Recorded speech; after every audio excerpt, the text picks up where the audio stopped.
নমস্কার। কবিতার নাম সুকান্ত ভট্টাচার্য, কবি মানিক বন্দ্যোপাধ্যায়। চৈত্রের পরিচয়ে তুমি সূর্য হতে চেয়েছ, তোমার যক্ষা হয়েছে। তোমার তরুণ রশ্মি দেখে ভেবেছিলাম বাঁচা গেল, কবিও পেয়ে গেছে নতুন যুগ। তোমার যক্ষা হয়েছে। এও বুঝি ষড়যন্ত্র রাত্রিজ মেঘের, উষার যারা আজ দুর্যোগ ঘটালো, বুলেট ছেঁদা করে দিচ্ছে তোমার উলঙ্গ ছেলেটার বুক। তোমার বুক কুড়ে খাচ্ছে টিবি কীট। দুর্যোগের ঘন কালো মেঘ ছিঁড়ে কেটে আমরা রোদ এনে দেব ছেলেটার গায়ে। আমরা চাঁদা তুলে মারব সব কীট। কবি ছাড়া আমাদের জয় বৃথা। বুলেটের রক্তিম পঞ্চমে কে চিরবে ঘাতকের মিথ্যে আকাশ? কে গাইবে জয়গান? বসন্তে কোকিল কেশে কেশে রক্ত তুলবে, সে কিসের বসন্ত? নমস্কার। আমরা এখন অবিস্মরণীয় কবি সুকান্ত ভট্টাচার্যকে নিয়ে আলোচনা করব। মাত্র 21 বছরের বয়স সীমার মধ্যে তিনি শারীরিকভাবে বিগত হয়েছেন। 1333 সালের 30শে শ্রাবণ তার জন্ম হয় এবং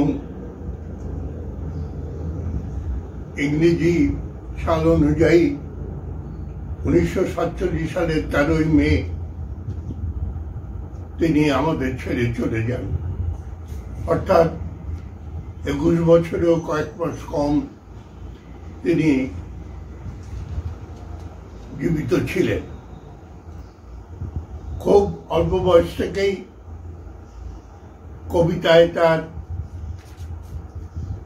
ঝোঁক ছিল এবং বালক বয়স থেকেই তিনি লেখালেখি শুরু করেছিলেন। স্কুলে 4র্থ শ্রেণী 5ম শ্রেণীর ছাত্র যখন তখন। তার জীবনের একটি শুরুর ঘটনা বলি। বেলেঘাটায় তাদের যে বাড়ি, তার পাশের বাড়ি ছিল শ্রমিক কর্মচারী নেতা কেজি বসু। কেজি বসু একদিন তার বাড়ির ভেতরের ঘরের রং করেছেন, করে কাজকর্ম সেরে তিনি একটু বাইরে গেছেন। ফিরে এসে দেখেন যে দেয়ালে কে যেন কি সব লিখে রেখেছে। কেজি তার মায়ের কাছ থেকে জানতে পারলেন যে সুকান্ত, কেজি বাড়ি ছেড়ে যাওয়ার পরে সুকান্ত সেই ঘরে বসেছিল। সেই দেয়ালে সুকান্ত কয়লা দিয়ে লিখেছে, দেয়ালে দেয়ালে মনের খেয়ালে লিখি কথা, আমি যে বেকার পেয়েছি লেখার স্বাধীনতা। কেজি বিস্মিত হয়েছেন। তারপরে সুকান্ত সেই লেখা মুছে দিতে চেয়েছিলেন, কেজি বারণ করেন এবং কেজি তার হাতে একটা লেখার খাতা, তাকে কবিতা লেখার জন্য একটা খাতা দেন। সুকান্ত লেখা তখন থেকে চলতে থাকে এবং এই লেখার পাশাপাশি ওই অল্প বয়সেই, ওই বালক বয়সেই তার টান ছিল বহির্জগতের প্রতি। তিনি ওই বয়সেই, ওই 11 বছর বয়সেই তিনি বন্ধুর সাথে শান্তিনিকেতন গিয়েছিলেন এবং তার ওই 12 বছর বয়সে সুভাষ বসু, নেতাজি এবং রবীন্দ্রনাথ যখন মহাজাতি সদনের ভিত্তিপ্রস্তর স্থাপন করেন সেই অনুষ্ঠানে সুকান্ত উপস্থিত ছিলেন। রবীন্দ্রনাথের আকর্ষণে তিনি সেখানে গিয়েছিলেন এবং 14-15 বছর বয়সের মধ্যেই তার পূর্বাভাস কাব্যগ্রন্থটি এর কবিতাগুলি লেখা শেষ হয়। সুকান্তের জীবন শুধু যে কবিতা প্রেমী তিনি ছিলেন তাই নয়, তার কবিতার জন্ম হয়েছিল তার ব্যক্তিগত জীবনের এবং বাংলা তথা ভারতের তথা বিশ্বের যে পরিস্থিতি, সেই পরিস্থিতির সঙ্গে যুক্ত থেকে তার ওই বাল্য এবং কৈশোর বয়সেই আমাদের দেশে অনেকগুলি ঘটনা ঘটেছিল। বিশ্বক্ষেত্রে দ্বিতীয় বিশ্বযুদ্ধ এবং আমাদের পশ্চিম ভারতের ক্ষেত্রে ভারত ছাড়ো আন্দোলন, 50-এর মন্বন্তর ইত্যাদি, এবং কলকাতায় বোমাবর্ষণ ইত্যাদি ঘটনা ঘটতে থাকে। সুকান্ত এইসব ঘটনার মধ্যে তার কাজকর্ম করেছেন তাই নয়, তিনি সঙ্গে সঙ্গে ঘটনাবলী নিয়ে এবং তার প্রচ্ছায় কবিতাও রচনা করে গেছে। তার কাজের মধ্যে সেই সময় কমিউনিস্ট পার্টির সঙ্গে যোগাযোগ ছিল ওই অল্প বয়সেই, এবং তার পাশাপাশি কলকাতায় বোমাবর্ষণে পরে তার পরিবার যখন মুর্শিদাবাদে চলে যায়, তিনি যাননি, তিনি কলকাতাতেই থেকে গিয়েছিলেন এবং মন্বন্তরের মধ্যে তিনি অসাধারণ ওই অল্প বয়সেই কলকাতার বিভিন্ন অঞ্চলে, বিশেষ করে শ্যামবাজার অঞ্চলে তিনি ভুভুক্ষ মানুষের সেবা করেছেন, তাদের খাদ্যের ব্যবস্থা করেছেন এবং সেই সব করে সারাদিন পর যখন বাড়ি ফিরেছেন তখন আত্মীয় পরিজন তাকে বকাবকি করবে এই ভয়ে তিনি জানলার একটা গরাদ খুলে সেই পথে ঢুকতেন এবং না খেয়ে শুয়ে পড়তেন। এই শারীরিক অত্যাচার এবং শারীরিক কষ্ট তার জীবনে দেখা দিল যক্ষা রোগ নিয়ে, টিবি রোগ নিয়ে, এবং প্রথমে পার্টির রেড কিওর হোম সেইখানে ছিলেন, তারপরে যাদবপুর যক্ষা হাসপাতালে, টিবি হসপিটালে তাকে ভর্তি করা হয়। সুভাষ মুখোপাধ্যায় সেই সময় তার প্রতি খুব যত্ন নিচ্ছিলেন এবং তার চিকিৎসার জন্য তারাশঙ্কর, যামিনী রায়, হেমন্ত মুখোপাধ্যায়, সুচিত্রা মিত্র প্রমুখ আর্থিক সাহায্য নিয়েও এগিয়ে এসেছিলেন, কিন্তু তাকে বাঁচানো যায়নি। 13 মে 1947 সুভাষবাবু যখন অন্যদের নিয়ে যাদবপুরে গেছেন হাসপাতালে, গিয়ে দেখেন রক্তবমি করে সুকান্ত বিছানা থেকে মাটিতে মেঝে পড়ে আছে। তাকে তুললেন এবং সেইখানেই সুকান্তের জীবনের শেষ। কিন্তু এই বয়সের মধ্যেই তিনি বেশ কিছু কবিতা, গল্প, ছড়া ইত্যাদি তিনি লিখে ফেলেছেন এবং দুর্ভিক্ষ বিরোধী জনসেবায় আত্মনিয়োগের পাশাপাশি তার বিবৃতি, বোধন, ফসলের ডাক, এই নবান্ন প্রভৃতি কবিতাও রয়েছে। এবং 1945 সালে চট্টগ্রামে যখন ছাত্র সম্মেলন হচ্ছে, মানিক বন্দ্যোপাধ্যায় এবং তিনি চট্টগ্রামে গিয়েছিলেন জাহাজে করে, এবং জাহাজের মধ্যেই তিনি ঠিকানা কবিতাটি লেখেন এবং ওই সম্মেলন ঠিকানা কবিতা দিয়ে উদ্বোধন হয়। এবং তার মৃত্যুতে মুজফফর আহমেদ কাকাবাবু পার্টি নেতা, তিনিও একটু ক্ষুব্ধ হয়েছিলেন এবং যথাযোগ্য দায়িত্ব পালন না করার জন্যে তিনি লিখে গেছেন, আমি নিজেকে ক্ষমা করতে পারিনি। এবং দেখা যাচ্ছে যে মৃত্যুর পরে মানিক বন্দ্যোপাধ্যায় শুধু যে কবিতা লিখেছেন তাই নয়, মানে সুকান্তকে নিয়ে তিনি মাটির কাছে কিশোর কবি নামে একটি উপন্যাসও লিখেছেন। এবং মানিকের ভালোবাসার কথা প্রকাশ পেয়েছে এই কথাগুলির মধ্যে। দেশের মানুষকে সন্তানের মতো দেখে কাব্যের মারফত তাদের মানুষ করার ব্রত নিয়েছিল বলেই কিশোর কবিকে জাতির পিতার আসনে বসিয়েছে। মানিক বন্দ্যোপাধ্যায় বিরাট সম্মান তাকে জানিয়েছে। 11 বছর বয়সে তার লেখা রাখাল ছেলে, ও ভাই রাখাল ছেলে, এমন সুরের সোনা বলো কোথায় পেলে, আমি যে রোজ সাত সকালে বসে থাকি গাছের ডালে, তোমার বাঁশিতে সুরেতে প্রাণ ঢেলে।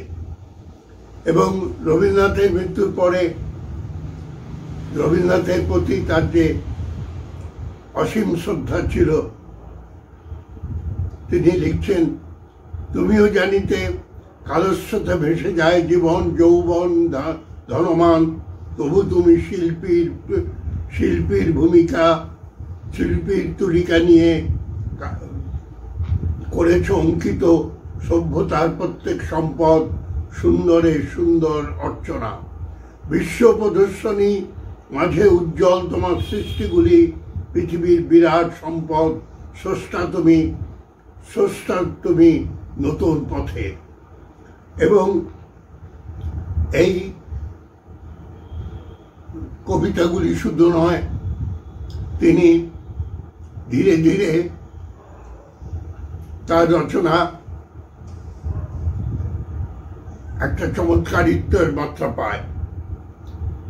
তার ছাড়পত্র কবিতা, এবং যেই ছাড়পত্র নামে তার প্রথম কাব্যগ্রন্থও বেরোয়, সেই ছাড়পত্র কবিতায় তিনি লিখছেন, এ বিশ্বকে শিশুর বাসযোগ্য করে যাব আমি, নবজাতকের কাছে আমার দৃঢ় অঙ্গীকার, তারপর হব ইতিহাস।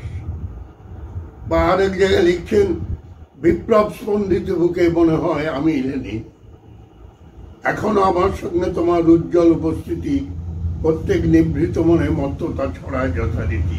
রবীন্দ্রনাথের প্রতি লিখছে। তার বোধন কবিতা, হে মহামানব একবার এসো ফিরে, শুধু একবার চোখ মেল এই গ্রাম নগরের ফিরে।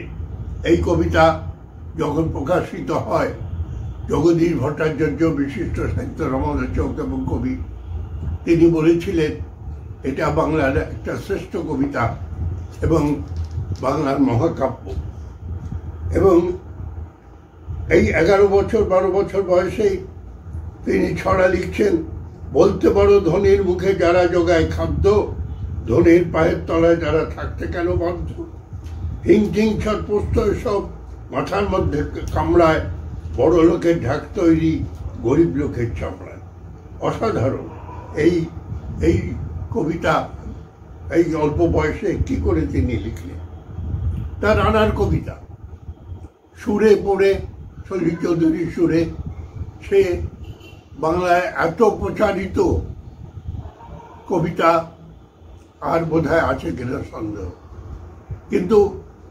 কিন্তু শহরবাসী ছিলেন, রানারের যে রানার তো শহরে, কলকাতা শহরে রানার ছিল না, রানার তো গ্রামে চলত। গ্রামে সুকান্ত কি করে রানারের জীবনে এত খুঁটিনাটি জানতে পেরেছিল, যেটা রানারের ব্যক্তিগত জীবনের সঙ্গে সমাজ জীবন এবং সেই সঙ্গে নিসর্গ প্রকৃতি মিলে একটা অসামান্য কবিতা তিনি রচনা করে গেছেন।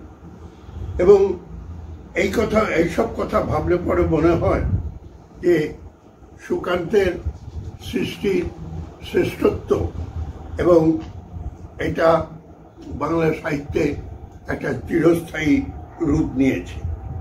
আমরা একটা ঘটনা বলতে পারি, একটু মজাই লাগবে। সেটা হচ্ছে এই যে এখন অতিমারির সময়, লকডাউনের সময় বড় বড় সভা করা, অনুষ্ঠান করা নিষিদ্ধ হয়েছে, 50 জনের বেশি জমায়েত করা যাবে না। এটা কিন্তু সেই 50-এর মন্বন্তরের সময় হয়েছিল। সুকান্তের কবিতায় আছে যে একজন ধনবান ব্যক্তি, তিনি বাড়ির বিয়ে আয়োজন করেছেন, প্রচুর মানুষ, বিরাট আয়োজন। পুলিশ সেখানে এসে বললে পুলিশ, এই কি কর্তা, ক্ষুদ্র আয়োজন, 50 জন কোথায়? এ তো দেখছি 1000 জন। এই 50 জনের ব্যাপারটা তখন হয়তো ছিল। এবং এইভাবে দেখা যাবে যে শুধু সমকাল নয়, তিনি তার সাহিত্যে একটা দীর্ঘস্থায়ী এবং চিরস্থায়ী রূপ দিতে পেরেছিলেন। আমি কয়েকজন কবি সমকালের তার সম্পর্কে মন্তব্য আপনাদের শোনাচ্ছি। সুভাষ মুখোপাধ্যায় লিখছেন, সমসাময়িকদের মধ্যে যে কাজ আর কেউ পারেনি সুকান্ত একাটা করেছে। আধুনিক বাংলা কবিতার দ্বার বহুজনের জন্য সে খুলে দিয়ে গেছে। কবিতা বিমুখ পাঠকদের কবিতার রাজ্যে জয় করে আনার কৃতিত্ব সুকান্তর, তারই সুফল আজ আমরা ভোগ করছি। জগদীশ ভট্টাচার্য লিখছেন, যে কবির বাণী শোনার জন্য কবিগুরু কান পেতেছিলেন, সুকান্ত সেই কবি। মাটির বুক থেকে সে উঠে এসেছিল। কবি অজিত দত্ত লিখছেন, তার রচনায় আছে সেই শিল্পীর জাদু স্পর্শ যার দ্বারা সাহিত্য সৃষ্টি হয়। বস্তুত সুকান্ত রচনায় ছন্দ এত স্বচ্ছন্দ, ভাষা এত বলিষ্ঠ, রচনা শিল্প এত পুষ্ট, যে বয়সের অনুপাতে এরূপ রচনা বিস্ময়কর ও অসাধারণ। বিষ্ণুদে সমকালের অন্যতম বিখ্যাত কবি, তিনি লিখছেন, আশ্চর্য হয়েছিলাম সুকান্তর কবি প্রতিভা প্রকাশিত হলো প্রতিশ্রুতিতে নয়, একেবারে পরিণতিতে। তারপর থেকে মাঝে মাঝে তার কবিতা পড়েছি। অক্লান্ত কর্মীর আত্মত্যাগের অবসরহীন মানুষ কিন্তু সুলিখিত কবিতা। একাধারে তার এই পরিণত কবিত্ব এবং মার্কসিস্ট তত্ত্বের জনগাম্ভীর্য বারবার বিস্মিত করেছে। ভেবেছি এই ছেলেটি প্রৌঢ়ত্বে আর কি লিখবে, এর বিস্ময়কর প্রতিভার বিকাশ কি সম্ভব? শারীরিক মৃত্যুই তো তার সেই বিকাশের পথে বাধা সৃষ্টি করে। কিন্তু এই বিখ্যাত কবি সমালোচকদের মন্তব্যের পাশাপাশি আরেকজন বিখ্যাত কবি বুদ্ধদেব বসু, তিনি কিন্তু তার যে বুদ্ধদেব বসুর যে রাজনীতি, মার্ক্সবাদ বিরোধী রাজনীতি, কমিউনিস্ট বিরোধী রাজনীতি, তিনি কিন্তু সেই পথে সুকান্তকে ছেড়ে কথা বলেন। সৈনিক পঙ্ক্তিতে বন্দী হলে কোনো মতবাদের দাসত্ব স্বীকার করলে কবিত্ব শক্তির স্বাভাবিক বিকাশ কিভাবে অবরুদ্ধ হয়, তারই উদাহরণ সুকান্ত। যুথের কাছে ব্যক্তির সর্বোচ্চ সমর্পণের সমীকরণে তার কবিত্বে কুড়ি ধরেই ঝরে গেল। কবিত্বে কি করে কুড়ি ধরে ঝরে গেল? তার জীবন নিয়ে কুড়ি ধরে ঝরে গেল। কবিত্বে যে কুড়ি ধরে ঝরে যায়নি তার উদাহরণ তো অনেকই আছে। বুদ্ধদেব বাবু, তার শ্রেষ্ঠ কবিতা আমার কাছে আছে। তার শ্রেষ্ঠ কবিতা আমার কাছে যে এটা আছে, তার মধ্যে দেখছি যে 1953 সালে প্রকাশ হয়েছে, 2002-এর সংস্করণ আমার কাছে রয়েছে। এই 49 বছরে মাত্র 11টা সংস্করণ, বুদ্ধদেবের কবিতার সংস্করণ এবং মুদ্রণ হয়েছে। কিন্তু সুকান্তের মৃত্যুর 20 বছর পরে, একটা 21 বছরের ছেলেকে 20 বছর বাদে পাঠকের তো, মানুষের তো ভুলে যাওয়ারই কথা, কিন্তু 20 বছর পরে তার যে সুকান্ত সমগ্র প্রকাশ হলো, যে সুকান্ত সমগ্রের মধ্যে তার 10 বছর রচনা বয়সের রচনাও আছে, তার 21 বছর বয়সের রচনা আছে। সেই সুকান্ত সমগ্র আমার কাছে যে সংস্করণ আছে 2007 সালে, 1967 থেকে 2007, এই 67 সালে প্রথম প্রকাশ পায়। এই 40 বছরে 42টা সংস্করণ মুদ্রণ হয়েছে। ভাবতে পারা যায় একজন কবি সে যদি কুড়িতেই ঝরে গেল, তাহলে 42 বছরে 40 বছরে 42 সংস্করণ তার হয় কি করে। এবং তিনি যে রচনা কবিতার বই লিখেছিলেন 8টি, 7টি কবিতার বই প্রকাশ পায়। ছাড়পত্র, ঘুম নেই, পূর্বাভাস, গীতিগুচ্ছ, মিঠে করা, হরতাল এবং অভিযান, এবং অপ্রকাশিত 19টি কবিতার সংকলন। গল্প তিনি 5টা গল্প লিখেছিলেন। 5টা গল্পের মধ্যে ভদ্রলোক যে গল্পটি, সে গল্পটি একটা মাঝবাদী চেতনার একটা চমৎকার প্রকাশ, এবং প্রবন্ধ ইত্যাদি তো লিখেছিলেন। সুতরাং এখন দেখা যাবে যে এই বয়সের মধ্যেও তিনি কখনো হারিয়ে যাননি, বরং এখনো মানুষটাকে স্মরণ করে আছে। এবং শুধু তার কবিতা জনপ্রিয়তাই রয়ে গেছে তাই নয়, তিনি বারবার লিখছেন যে কি করে মানুষকে তার চেতনা দিয়ে এগিয়ে দেওয়া যায়। হে মহাজীবন কবিতায় বলছেন, প্রয়োজন নেই কবিতার স্নিগ্ধতা, কবিতা তোমার দিলাম আজকে ছুটি, ক্ষুধার রাজ্যে পৃথিবী গদ্যময়, পূর্ণিমা চাঁদ যেন ঝলসানো রুটি। এই যে শেষ দুটি লাইন, ক্ষুধার রাজ্যে পৃথিবী গদ্যময়, পূর্ণিমা চাঁদ যেন ঝলসানো রুটি, এই কাব্যের ভাষা, কাব্যের বিষয়, কাব্যের চেতনা এবং এর সঙ্গে যে নিসর্গকে ব্যবহার করা, পূর্ণিমার চাঁদ যেন ঝলসানো রুটি, এ বাংলা সাহিত্যে বা বিশ্ব সাহিত্যে কতটুকু কি এসছে আমার সন্দেহ আছে। এবং এইভাবে সুকান্তকে আমরা এখনো মনে রাখছি, এবং সুকান্ত আমাদের এখনো মনের মধ্যে রয়েছে। এবং এখন যেমন বুদ্ধদেব বাবু খোঁচা দিয়েছেন সুকান্তকে, তেমনি আমরা আমাদের সংগঠন, লেখক শিল্পী সংঘ এবং সমস্ত প্রগতিশীল মানুষ বা সাধারণ মানুষ, তারা রবীন্দ্রনাথ নজরুলের সঙ্গে সুকান্তকেও বারবার স্মরণ করছে। প্রতি বছর তার সুকান্তের কাব্য নিয়ে, সুকান্তের জীবন নিয়ে আলোচনা হচ্ছে। এবং এই নিয়ে কিছু দক্ষিণপন্থী বা কিছু তারা ব্যঙ্গ করেছিলেন যে এরা রসুন নিয়েই ব্যস্ত রয়েছে। রসুন মানে রবীন্দ্রনাথ, সু মানে সুকান্ত, নজরুল মানে মানে নজরুল। আমরা সেই রবীন্দ্র, নজরুল এবং সুকান্ত, বাংলা সাহিত্যের এই শ্রেষ্ঠ 3 পুরুষকে আমরা স্মরণ করে চলেছি। এবং সেই কবিতা, তাদের জীবন, তাদের সৃষ্টি, এই যত আমরা চর্চা করব, ততই আমরা জীবন্ত থাকতে পারবো। তখন সময়ের সঙ্গে আমরা পথ হাঁটতে পারবো এবং সময়ের সঙ্গে নিজেদের অগ্রগতিও ঘটাতে পারবো। আমাদের সময় কালকে এগিয়ে নিয়ে যেতে পারবো।